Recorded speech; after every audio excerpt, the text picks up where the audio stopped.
It is Wednesday, February 27th, 2019. I'm Gord Long. As is normally the case, I have a lot of charts for us to go through, so therefore I will pass over some of them quickly but leave you to examine them further at your leisure. You'll need to open your viewer to full screen viewing or you'll not be able to see some of the detail I'll be discussing in the individual charts. A reminder before we begin, do not trade from any of these slides. They are strictly for educational and discussion purposes only. The purpose of the audio is to discuss key developments in those areas not specifically updated in this month's macro online updates. The research document this month focuses on U.S. economic developments. Therefore, the slides will focus on our other three report areas of our monthly report: the global risk, macro, and regional economic developments. As I often do, I'd like to tie them together into a single discussion concerning global supply-demand and inflation expectations. As such, I would therefore like to cover the items outlined here. We have discussed various economic cycles from a number of perspectives in previous Under the Lens videos. Globalization has had a profound impact on all sovereign, business, credit, and market cycles. As we see here, presently we are witnessing China leading Europe, which is leading the U.S. in the late-stage business cycle downturn. The U.S. is lagging and by all media accounts is still the world's best performing economy, though that is deteriorating rapidly. The question is, why is this? If money and credit moves globally in a flicker of a computer screen, why such significant differences?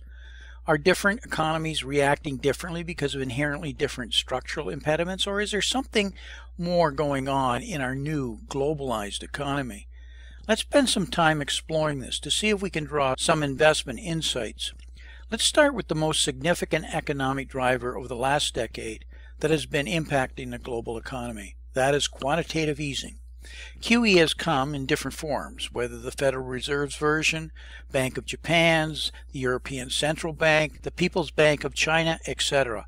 The world central banks jumped on this new and never previously tested monetary policy in an almost stampede fashion. Though Japan had been using it for some time, there was certainly no proof of success from it. Matter of fact, the proof was quite the opposite, as Japan suffered more than a lost decade of stagnation. It is important to recognize in this chart we are not considering QT, that is quantitative tightening, or the reduction of the broad money supply, shown in blue, nor a steady increasing amount of new cumulative quantitative easing, just applied and held in place. QT now appears to about to be soon stopped in Q4 in the US, and the latter, more easing, appears to have taken off again in increasing numbers of global central banks, and QE4 is likely to be seen. Also, we are only now beginning to see hints of real asset price weakness, with the central banks reacting immediately. I think if we examine this chart further, we'll see why. We've already witnessed a significant reduction in global GDP, with the IMF, OECD, and World Bank all warning and taking down their global growth forecasts almost monthly.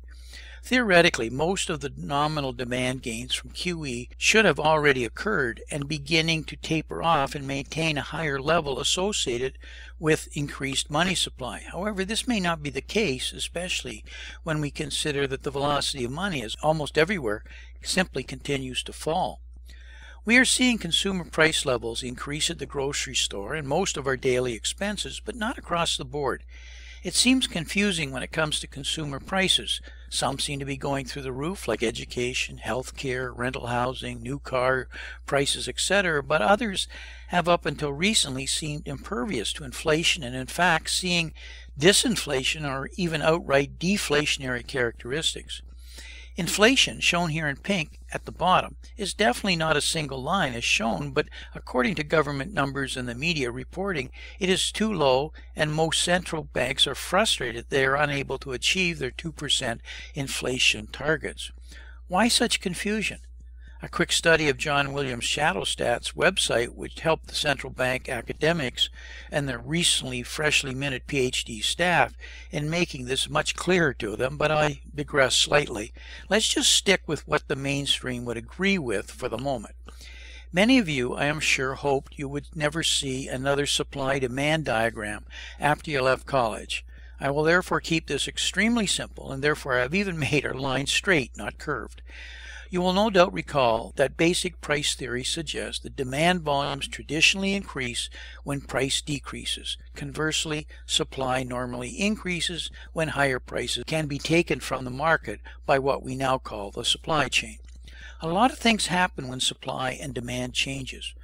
One of the most profound changes over the last decade to both supply and demand has been quantitative easing and its resulting change in the cost of money, the pricing of risk, and the availability of credit for consumers, corporations, and the government's transfer payments.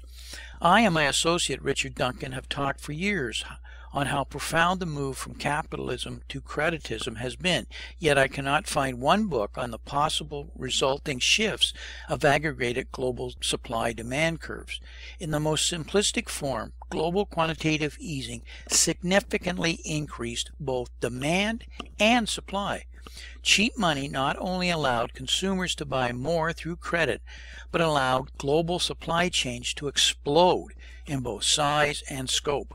Supply growth far outstripped demand growth, as every corporate PowerPoint presentation showed them growing through the increasing capture of market shares totaling in aggregate in the thousands of percent, I'm sure. Unfortunately, there are two central problems here. The demand created is most fundamentally future demand brought forward. You didn't have to save to get what you wanted. You could get it now.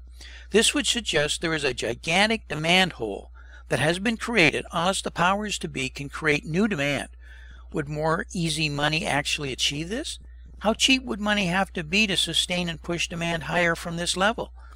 Maybe even more profound is the increase in supply. Even before a slowing in demand, global suppliers have already been facing a global trade war, a lack of pricing power, and the impact of growing numbers of zombie corporations cutting prices to stay alive and keep walking. The Bank of International Settlements reports that 20% of global corporations are now, in their opinion, zombie corporations. That is, their profits or EBITDA can't match even their historical low debt payments. As a result, supply is not proportionally being cut back while demand is falling. We're continuing to see global product deflation. Global trade is without question now dramatically falling, and in fact is what has, in my opinion, panicked the central banks into an almost historic policy reversal since last fall. So far we've talked about supply, as though it can be considered as a single aggregate supply curve. Supply is about goods and services. Each of these have completely different reaction functions. Goods are an industrial era function. They have fixed and variable costs, which forces them to respond to supply accordingly. With cheap money to finance or refinance fixed costs, supply can often be ramped up and costs falling significantly with increased volumes. The advent of global supply chains in the era of globalization has made goods a much more foreign-made phenomena. Reduced supply after ramping up is still, however, its Achilles heel. Increasing supply forces it to compete on price. Falling supply, however, forces it to squeeze profits while trying to reduce costs, already cut to the bone in fierce cutthroat competition. This is why global corporations are increasingly entering what is being dubbed as an earnings recession. Services. Services is much more a post-World War II era function. Here, highly trained, skilled professionals are the producers of the sellable product or service, not via automation and the associated resulting leverage. Cheap money is not nearly as important as attracting and keeping intellectual know-how.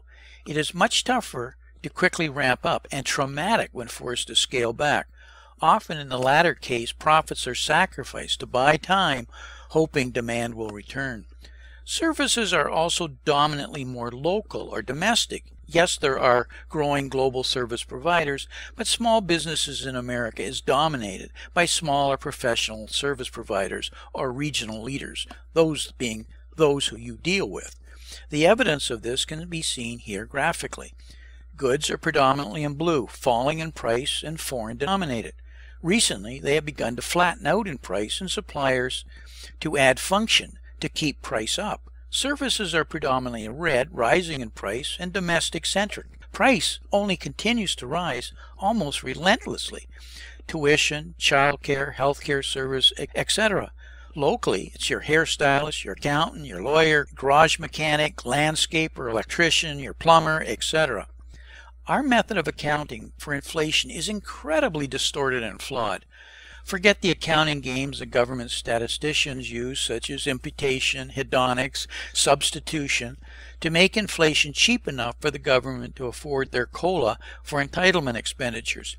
It is about the real basket of what consumers actually spend their shrinking disposable incomes on. Does this chart look like your budget headings? In actual fact, services are crowding out goods for both consumers and corporations. I believe what this is telling us is we are moving towards an era of real rising inflation in price inflation and falling real prices in asset inflations. Increasingly, what we need normally pay cash for, i.e. don't finance other than on a very short-term basis, will steadily rise. You don't pay your plumber, barber with long-term financing, though some would argue their credit card at 22% is long-term and inextinguishable to them. Increasingly, what we want, like bigger houses, marquee cars, exotic vacations that we finance, will begin falling in price and asset value. As property taxes, which you typically don't finance, rises, houses will be seen as getting more expensive even if finance rates are reduced further by even more QE. And that, I am sure, is coming again. If you have unencumbered collateral, money will be available and cheap. However, it will be the age-old adage, money is cheap when you don't need it and scarce when you do. Here's where things start to get more complicated. If you want to understand what really lies ahead, besides more QE and easy credit, the central banks have just made it abundantly clear. Monetary policies like QE, QQE, T-Litro in the ECB, etc. are only the beginnings of the change in the game as we know it.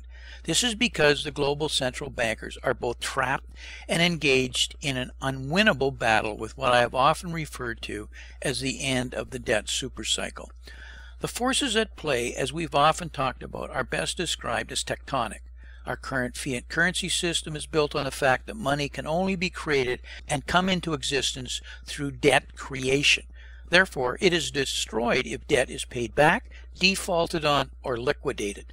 The central banks, therefore, cannot allow asset prices, which support the collateral underpinning of debt, to fall. The carnage would be unimaginable. There is no limit to which the central banks, therefore, and the government will not go to stop this from occurring. The problem they face is that debt is now so large and savings so small that productive investment is being crowded out or no longer occurring at sufficient levels. Like the old farmer who sold his seed corn out of the granary. To live well today, there is insufficient available to plant new fields or even replant what was previously under cultivation. Now, the real complication I mentioned earlier. If you haven't already read this year's thesis paper, I strongly recommend you do. There is a profound change underway regarding the dollar. Don't be confused with the dollar losing its reserve current status and de-dollarization. Losing reserve currency status is only one aspect of de-dollarization, and in fact may be the last to occur after traumatic damage has already occurred. The requirement, need, and even the desire for the US dollar is changing in a massive way. There is a long list of drivers that I lay out in the thesis paper, but the one few fully appreciate is the fallout from the US government weaponizing the US dollar in the form of sanctions against any and all who won't conform to what the US administration alone deems desirable. Countries are saying they won't be held hostage to extortion and are reacting accordingly and swiftly. This, along with the collapse of the petrodollar that saved the U.S. in the post-Vietnam Nixon era, are occurring front and central globally today. The U.S. has not yet ever had to pay the price of its massive and irresponsible money printing because it effectively has been able to export its inflation through the dollar. This is changing, and the impact will be profound. There are trillions of US dollars that soon will not be needed and will be returned for what they are, a promissory note that has come due. The result over the coming years will be inflation in the U.S. that has not previously been experienced. It is not a matter of if nor when, but more specifically at what rate. The world is built on the U.S. dollar, and the basis of the financial pricing of risk is the risk-free measure, or the 10-year U.S. Treasury note. Cracks in this underpinning will additionally be monumental and historical. There is little that can be done as a tsunami of fiscal irresponsibility on the left meets the end of the debt supercycle on the right. I have shown in previous videos that the banks are preparing accordingly as we enter the late stages of this cycle. I believe they already see the next recession as a major triggering event where liquidity will be king. Excess reserve management is all you need to know about what the banks are experiencing about lending opportunities and their strategic thinking. Separately, I've also talked previously about the raft of long and intermediate cycles, all coincidentally and ominously culminating over the next couple of years. This one is from well-known Martin Armstrong, but there are a raft from Harry Dent and many other cycle mavens. We're going to be forced unwittingly into a Minsky melt-up, in my opinion. After 20 years, Japan, with its now expanded QQE, now already owns 40% or more of the nation's sovereign debt market and 70% of the tradable ETFs on the Nikkei. More and more central banks will resort to similar measures to shore up crumbling asset values, along with new policies such as MMT, QE for the people, what we used to call helicopter money, NERP, and mass fiscal deficit spending, as only some examples. You need to prepare and plan accordingly. So, in closing, as I always remind you, remember the answer will be to print more money. It is the only answer these politicians will ever agree on. Invest accordingly. I'd like to take a moment as a reminder, do not trade from any of these slides. They are for educational and discussion purposes only. As negative as these comments often are, there has seldom been a better time for investing. However, it requires careful analysis and not following what has traditionally been the true and tried approaches. Do your reading and make sure you have a knowledgeable and well-informed financial advisor. So until we talk again, may 2019 turn out to be an outstanding investment year for you and your family. I sincerely thank you for taking the time to listen.